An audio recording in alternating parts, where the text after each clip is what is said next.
Commençons maintenant la réelle structure et édition du site par le logiciel WordPress en utilisant l'interface d'hébergement wordpress.com. Donc WordPress se présente par un menu à gauche constamment présent. En haut à gauche, vous avez l'accès à votre site pour vérifier l'évolution de vos paramètres, de vos réglages, et un accès immédiat à mon accueil. Donc si je clique sur aller le site, ça met à jour ma page d'administration, mais si je reviens sur tableau de bord, je reviens en permanence, je fais ce va-et-vient de vérification entre l'affichage réel de mon site et mon interface de travail. Alors je dis tout de suite, sur wordpress.com il y a beaucoup de restrictions. C'est un peu normal puisque nous avons activé une version complètement gratuite, que ce soit l'URL, l'hébergement. Alors quelles sont ces restrictions? La plus remarquable, c'est les extensions.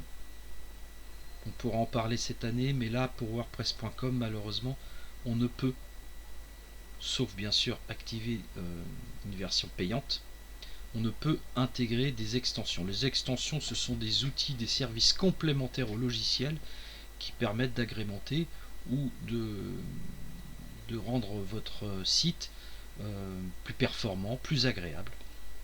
Il y a notamment des extensions pour éditer des pages qui sont célèbres, mais que là nous n'allons pas pouvoir, tout du moins dans ce premier semestre avec wordpress.com, nous n'allons pas pouvoir les développer. Ce n'est pas grave, pour votre édition du site de votre personnage, nous allons largement nous contenter des outils de base de wordpress.com. Alors, par quoi commencer? Je vous propose d'abord de voir le cœur d'un site, c'est-à-dire ce que WordPress appelle article, page. Article, vous n'allez pas vraiment les exploiter pour votre site actuellement.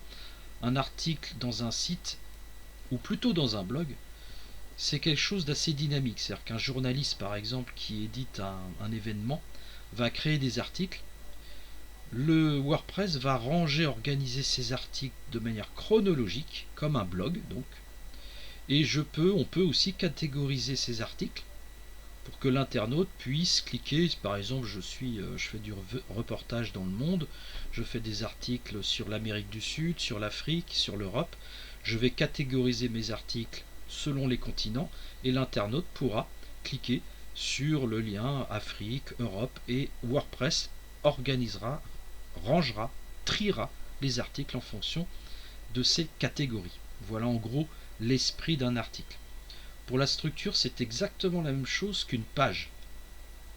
Alors on dit habituellement qu'une page, c'est plutôt comme un site traditionnel qu'on rencontre. C'est une page statique.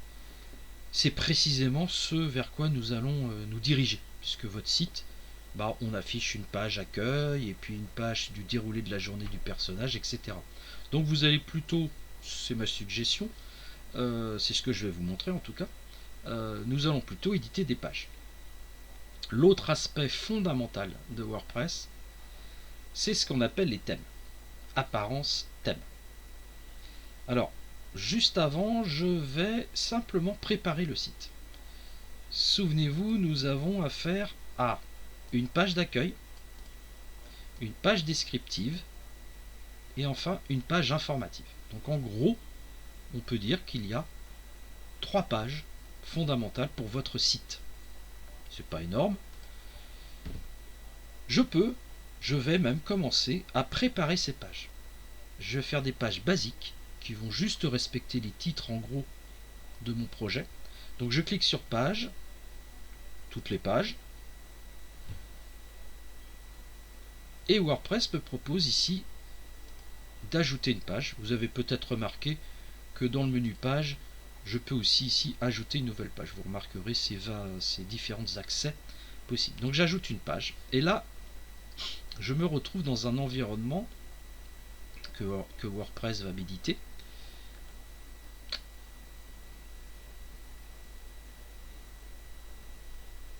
Je peux dire que je fais une page vierge, blank page, et voilà.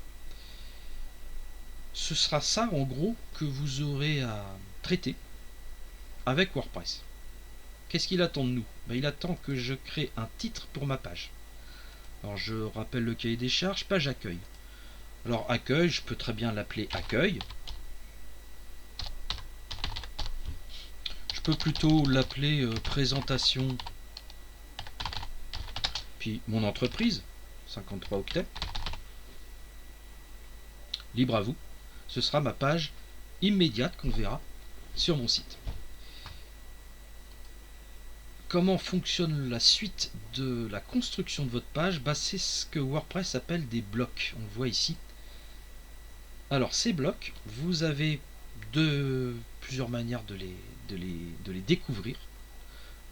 Le plus direct et le plus commun, c'est, vous voyez, le petit plus bleu en haut à gauche quand vous éditerez une page. Eh bien c'est l'accès tout simplement à ces blocs.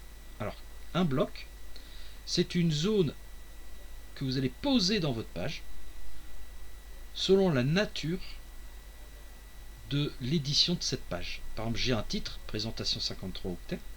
Là, en fait, WordPress m'a créé tout de suite un bloc de paragraphes. Mais je peux, en descendant, découvrir que j'ai d'autres blocs possibles. Par exemple, j'ai des blocs multimédia. Donc, si je veux, sous mon titre de site, mettre tout de suite une photo, je vais déposer mon bloc image et il se présentera. Ce sera à moi de téléverser une image. Je vous montre l'exemple, téléversé. Souvenez-vous, je retrouve la structure de mon site qui est fort utile pour moi. Et par exemple, je vais mettre cette image que j'ai téléchargée sur Pixabay, image libre de droit.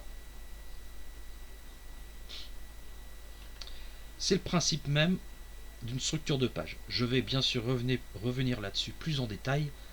Lorsqu'on va faire nos pages, je vais vous montrer quelques rouages pour les éditer. Mais c'est la philosophie de WordPress, c'est-à-dire que une page se constitue de blocs de différentes natures. Des blocs de texte, paragraphes, titres, des blocs multimédia, des blocs graphismes, etc.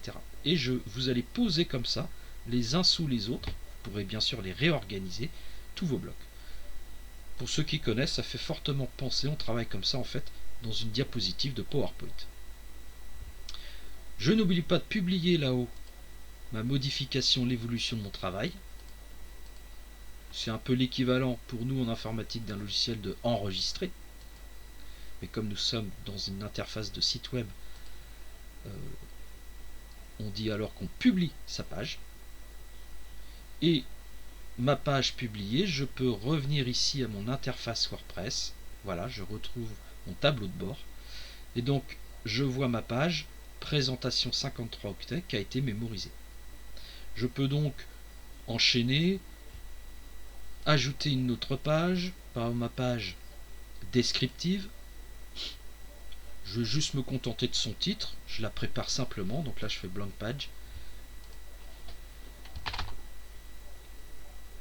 Description, par exemple, je mets le nom de mon personnage. Alors là, je l'ai fait exprès, je fais ce que vous n'avez pas le droit de faire, c'est-à-dire je choisis un personnage fictif. Donc là, dans cette page-là, je vous demande de me faire un petit topo sur votre personnage célèbre, humain, contemporain ou décédé, avec quelques illustrations, des images, etc. Donc je publie tout simplement cette page, j'y reviendrai plus tard pour la développer, mais je la crée.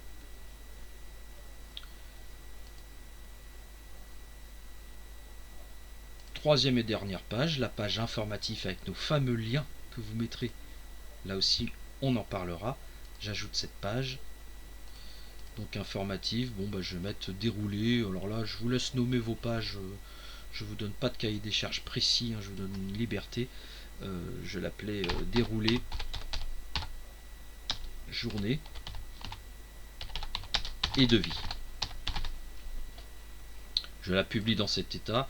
Bien sûr, vous pourrez reformuler vos titres si vous avez des meilleures idées ou voilà. je vais clore cette... Donc là, j'ai 3 pages que je me suis créées. Présentation, ça va être ma page qui va devenir ma page d'accueil, description Sherlock Holmes, et enfin déroulé de la journée et le devis. Bien. En fait, ces 3 pages, quand je vais sur mon site, comme je vous l'ai expliqué,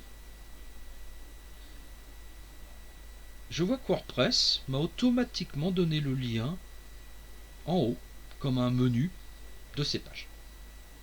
Donc si je clique sur présentation 53, vous voyez, on voit bien mon titre et ma photo que j'ai intégré tout à l'heure en créant ma page.